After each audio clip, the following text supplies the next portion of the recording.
Looked at mountain biking, the kind of equipment that they carry, the kind of weight that they'd be carrying, and how much more they'd actually be willing and able to carry, whether that be in the rucksack or on the bike itself. Then looked at what mountain bikers eat. It tends to be a light snack or an energy drink rather. So for a quick top of energy rather than a refuel, if you like. The target user was identified as 28 to 35 years old, be charismatic, outgoing, into their fitness, and the likely environment that will be used is on the mountain itself. So tends to be the case that you won't be able to find a picnic bench, so it needs to be versatile in where it can be used. So we looked at some current products and identified some issues that exist with them already to try and avoid those immediately, and also to get an understanding of how they work and how they fit together. We also interviewed some mountain bikers to get their opinion on the product and the kind of idea itself. So looking at the Tesla's DNA and their brand again, identify some keywords that should carry through to ensure that my product represents the brand successfully. And again, more DNA research, looking at the shapes from around the car, the interior, the exterior, the kind of space that you'll be able to store products in, whether that be the bike or the luggage. Found that after researching and interviewing Tesla owners, that they're willing to buy into the company pretty willingly. People were willing to pay £1,000 or $1,000 deposit without knowing exactly what they're getting in the build up to the release of new cars. Some initial idea sketches, taking some of the DNA previously researched and applying it to some flask type shapes, and then an initial concept which I then went on to model and create a loose specification, primarily that is battery powered, heat soup, or it retains the heat of soup, and then got some feedback from that and identify some key issues here. Could potentially allow them to socialise more rather than keeping it a personal thing.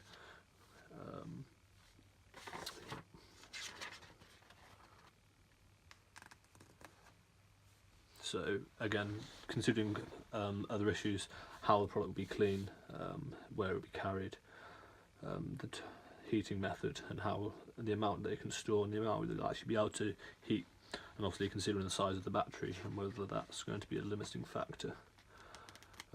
So carrying on with the social aspect, looked at the idea of stacking cups within a lid to enable you to distribute soup amongst your friends whilst you're on a break. A dual-ended with a battery in between, and the heat conductors, and a mock-up of the earlier idea. And again, some more development on the double, and then some feedback from the double-ended. Potentially that the car battery could charge to the or power the flask on the way to the trials, rather than actually using the battery itself or using a smaller battery, which would help limit the weight, which is important. How a flask would work and how well it's able to retain heat. Obviously, if it's not going to be cooking it there and then it needs to be able to retain heat really well. So again, some more areas for me to explore.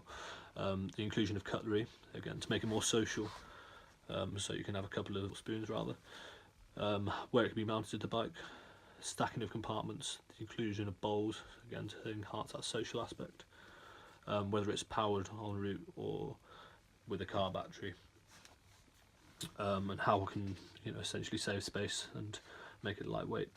I looked at different mounting options, which was an interesting approach because we were kind of under the impression that it would just be sat in a rucksack. The pros and cons of mounting it in that area, obviously limited space, and if it's not a hardtail then there's going to be a lot of movement between there, so it's not a very good idea. So I then carried on with the best of the three mounting solutions and went with the rear. Got some ideas here of potential orientations or ways it could be mounted.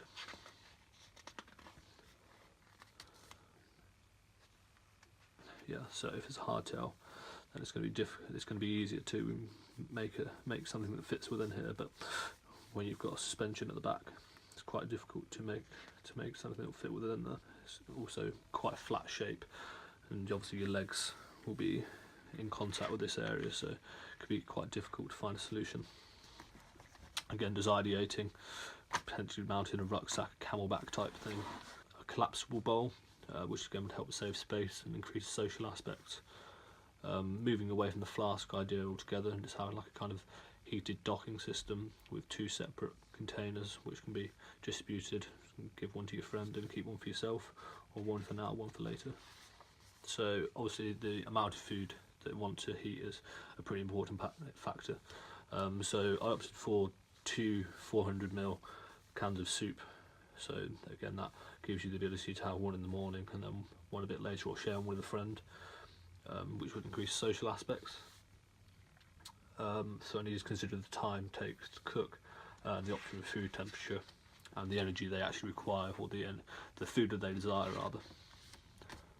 So I had a look at the heat sources, found that gas flames are just a no-go, dangerous, and in the countryside there's a lot of regulations against that. So I narrowed it down to exothermic and battery. So exothermic was cheap, light, although non-renewable, fast and safe, whereas battery is too heavy, too expensive, slow. So I then went through and worked out the amount of power I'd require within a 10-minute time period. So I needed so it'd be 176 watt hours and 190,000 kilojoules.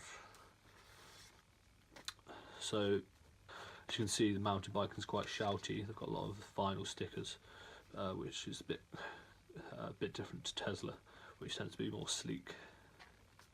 And again, looking at some form factors here for some inspiration, how things fit together and how they're stacked and how they assemble. Looking at the potential materials: aluminium, stainless steel, polyethylene, polycarbonate for casing potentially, and considering some of the other aspects like cleaning the product. So I managed to find a brochure for the Tesla options, so looking at all their different paints. So these are the kind of colours that are associated with Tesla and the ones that I'd be likely referring back to when colouring my product. Again, it's a really quick ideation, just kind of get some ideas out on the post-it notes, taking inspiration again from other similar shapes that you use in the mountain bikes. And I revisited the specification and kind of refined it down to: it needs to feed 2 people, heat soup to 70 degrees in 10 minutes or less. Looking at some of its insulation properties, it needs to be weatherproof and needs to weigh no more than 1.5 kilograms when empty. So an issue identified, deciding to use exothermic, is the fuel. So have a look at that a bit later on and how I've come around to that. So just ideating. This is kind of the idea that I carried forward and developed. So you can see here the internals, looking at how I'd actually get the power, get the fuel, being the exothermic, being lime, water.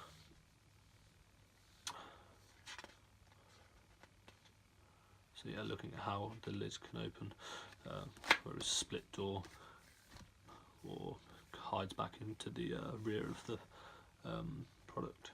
So for the tray, I was inspired by the Tesla door handle, which ejects from the car door, and use that for the tray, which would then house the spoons, which would be used to heat the soup, obviously. So that would just be activated by a push eject, which then releases the tray. So that increases the footprint of the product and gives it more stability when resting on the ground. Model X and supercharger, you can see here this kind of pairs up here, and the domed back of the Model X there. Looking at the mounting solutions for the seat post and how that would work, and how that would see some development here of the mechanism that's used to pierce the aluminium capsule. So you can see the aluminium capsule here, which essentially has a top layer of water in, which is then separated by a thinner layer of aluminium, and then the solution is underneath. So when that pierces through, it mixes the two together, thus creating the exothermic reaction and then heating, which then dissipates throughout the containers here. As you can see, there's a slot there for it, and that's the exterior housing which it slots into to heat these. See, that's the external lid, and this is one half that goes under, so that's just mirrored across then.